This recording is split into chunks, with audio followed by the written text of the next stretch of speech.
Hugo, aquí una pregunta pertinente podría ser, ¿quién habrá recomendado a Ucrania dar la idea, dar la impresión de meterse con Transnistria? Mira lo que dicen estos analistas allá en España y esto pues lo cambia todo. Entonces, con esto de Transnistria, si de verdad se está produciendo esto, ¿quién está diciéndole a Zelensky ataca a Transnistria? ¿O se le ha ocurrido a él? No, esto tiene que ser por parte de los americanos, obviamente. Es decir, esta guerra durará hasta que los americanos quieran, en el sentido de que si los americanos dejan de suministrar armamento a los ucranianos, los europeos iremos como ovejas detrás de ellos y se habrá acabado la historia. Lo que pasa es que los primeros que han dicho que bajo ningún concepto le van a dar la victoria a Rusia son los americanos. Quien ha dicho claramente de que no está dispuesto a que Putin se anexione ni un solo metro cuadrado de Ucrania son los americanos. Zelensky, el pobre hombre, está ahí vamos a ver, ahora mismo económicamente Ucrania es un país fallido. No son capaces ni siquiera de comer, porque no son capaces de producir absolutamente nada en la situación en la que están, si no es con la ayuda internacional. Si Ucrania de verdad se mete en Transnistria, sería realmente desde el punto de vista de la opinión pública interna rusa sería un gran check, como dirían los franceses, para Putin, porque además sería, oiga, y como consecuencia de este conflicto que hemos iniciado, en vez de ayudar a nuestros hermanos, que los llaman así, a nuestros hermanos de Transnistria, les hemos metido todavía más en lo que llevaría a Rusia a incrementar su esfuerzo bélico, ¿vale? Porque ahora ya tendría un doble objetivo. Luego, bueno, no es clara, ¿no? No es descabellado. Ese efecto que he hablado yo antes de decir es que estamos motivados, que el ejército ruso está desmotivado, le acabas de dar algo para que esa motivación se incremente, aunque no sea más que un poco. Desde luego yo, y sobre todo, cuidado, para intentar estamos intentando llamar a la calma, con todo esto ha salido ya Maya Sandu precisamente en un comunicado diciendo que cuidado con esto y que tranquilidad porque Ucrania no ha desmentido esto que os estoy diciendo. Cuando estamos hablando de armamento nuclear hay de dos tipos, el que todos pensamos que la bomba que es guay y destroza todo y el uranio poco enriquecido, ¿no? El sucio, por lo tanto, y es el mismo. Es decir, lo que pasa es que es altamente destructivo, deja la zona hecha un Cristo, pero no sale en la televisión con un hongo. O sea, y estaríamos incitando a que los rusos utilizasen eso, que ya han amenazado varias veces con ello, ¿eh? Bueno, como empezamos el programa, querido José, empezábamos con la propaganda, ¿no? O sea, en tiempos de guerra, yo creo que la propaganda es un frente adicional y todas estas noticias a veces son globosonda, a veces tienen una clara agenda detrás y una clara estrategia detrás para minar otras noticias o para apartar la mirada de determinados focos de lo que es el conflicto. Y sí que es verdad que Moldavia tiene un problema territorial con Transnistria, Ucrania tiene un problema también con Transnistria porque en la retaguardia tiene, como hemos comentado, una brigada acorazada rusa y por otro lado Rusia también tiene un problema porque no ha conseguido llegar y enlazar con esa parte de Moldavia a través de Ucrania. Pues ahí está el análisis, mi querido Hugo. Dicen, no es descabellado pensar que Ucrania va a atacar a Moldavia porque le daría a Rusia donde más le duele. Hay poco menos de 2,000 efectivos rusos, pero desde Naciones Unidas, desde el año 2021, le están exigiendo a Rusia que saque a sus hombres de Transnistria.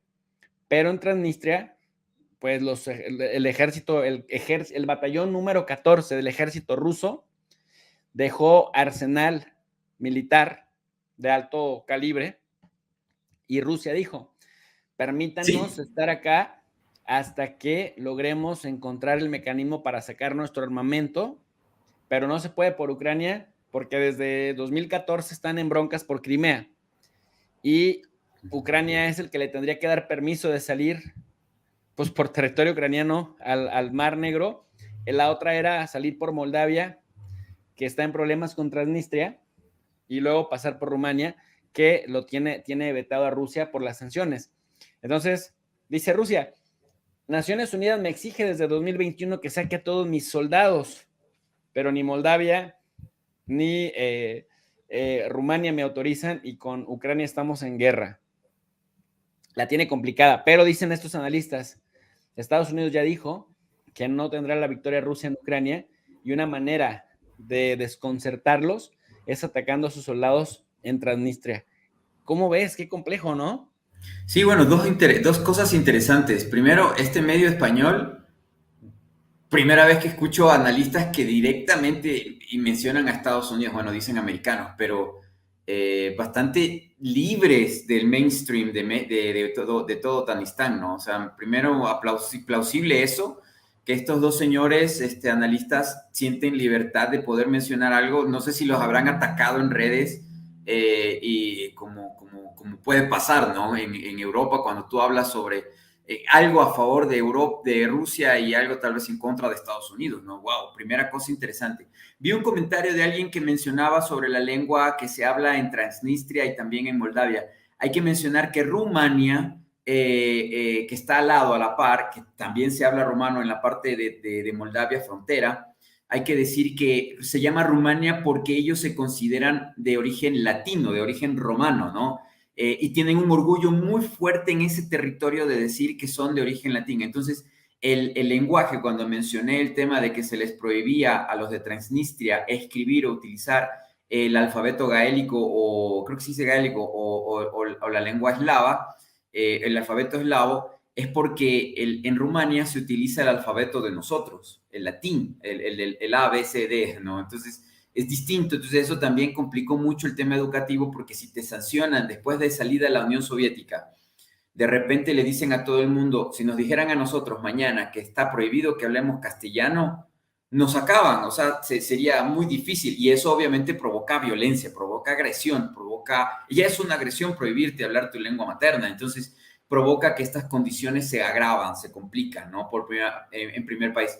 Sí, Transnistria es el país que no existe, pero que hay que visitar, de France 24. Hay que decir que en el 91 se da un referéndum, ¿no es cierto?, en el tema de elecciones para estos territorios. Y si bien es cierto, Moldavia en su constitución tiene la ley o sea, se asume a sí mismo como un país neutral, un país que renuncia de manera soberana pertenecer tanto a la OTAN como también aliarse, ser parte de la alianza de protección recíproca que tiene Rusia con varios países de la ex Unión Soviética. Es en territorio neutral por excelencia, como tenía que ser Ucrania, una zona de amortiguamiento entre estas potencias, estos monstruos que se están queriendo enfrentar ahorita, que ya están buscándose desde hace mucho tiempo. Entonces, es querer escalar más la situación en territorios que todavía están en supuesta paz, no han entrado en caliente, pero siguen en la Guerra Fría. O sea, hay que decirlo y mencionarlo. Seguimos en la Guerra Fría en Transnistria, en Moldavia, en Ucrania, en Bielorrusia. No lo sabíamos, pero seguimos en la Guerra Fría. Nos engañaron cuando hicimos el programa sobre Gorbachev, cuando muere. Estuvimos hablando sobre este tema, pero vivimos en un engaño semiótico en el que nos dijeron por Fukushima y todos los demás que empezaron a publicar después del 91, se acabó, ya no existe, ya no. En las escuelas, Gorbachev dijo que ya no existe, ya no hay, pero es falso completamente. Estuvimos siempre todo el tiempo en una guerra fría, y esta guerra fría volvió a entrar en caliente. Esa es la realidad. Y creo yo que aquí es difícil poder determinar a quién puede beneficiar más el estallido del conflicto en Transnistria o en todo Moldavia, ¿no? Porque esos analistas, al final, uno de ellos menciona y dice, no sea que me parece que lo dijeron, no sea que esto sea el pretexto para que Rusia entre por el mar Caspio, por el mar Negro, y que definitivamente haya una salida al mar, o sea, que ya se va, que la parte todavía ucraniana que tiene salida al mar, los puertos que todavía están sea el pretexto ideal para que completamente Ucrania pierda el territorio que todavía, Odessa específicamente, deje de ser ucraniano y sea prácticamente controlado o dominado por Rusia. Pero ahí se equivocan en una cosa. Estados Unidos, Reino Unido tienen claves, tienen territorios que no están dentro de su espacio de influencia interno, ¿no es cierto? Y Rusia también tiene en la parte norte un territorio que antes fue parte de Alemania, ¿no es cierto? Una ciudad, país, pero que es parte de la Federación Rusa, no está en la frontera rusa. Por ende, Transnistria en un momento determinado puede ser declarado determinado territorio ruso, aunque no esté en su propio espacio territorial, digámoslo así, cerca nomás, y ahí cambiaría completamente el asunto. Rusia podría tranquilamente poner misiles nucleares y aumentar ese número de efectivos por avión. Y además ahí, y gracias por mencionar ese 14º batallón, profe, porque los rusos, al que comandaba este batallón de apellido Levit, que parece judío, es considerado un héroe, murió hace un par de años allá en Rusia, ¿no? En un accidente de helicóptero. Entonces, ese 14 regimiento o batallón es muy, muy, muy importante en la historia del ejército exsoviético ruso. Y yo creo que así que Transnistria no van a, aunque sean 500,000 habitantes, no lo veo casi imposible que pueda estar en la mesa de negociación con Ucrania y decir, ya, Ucrania le da por perdido los territorios del Donbass, pero Ucrania se va a quedar con parte de Moldavia y en específico Transnistria y lo que hay allá adentro. No lo veo así, o sea, como tal vez es el pensamiento de OTAN decir, bueno, vamos a negociar. Tú te quedas con eso, pero yo me voy ahora a quedar definitivamente con este territorio. Muy difícil. Sí, es difícil, pero no imposible. No y imposible, como está el asunto tan loco, es decir, que hemos visto que se rebasan constantemente las líneas rojas, que hemos estado viendo que lo que creíamos impensable se hace, se realiza, es decir, se han rebasado como muchos límites en esta vorágine y locura que generan las guerras, Hugo.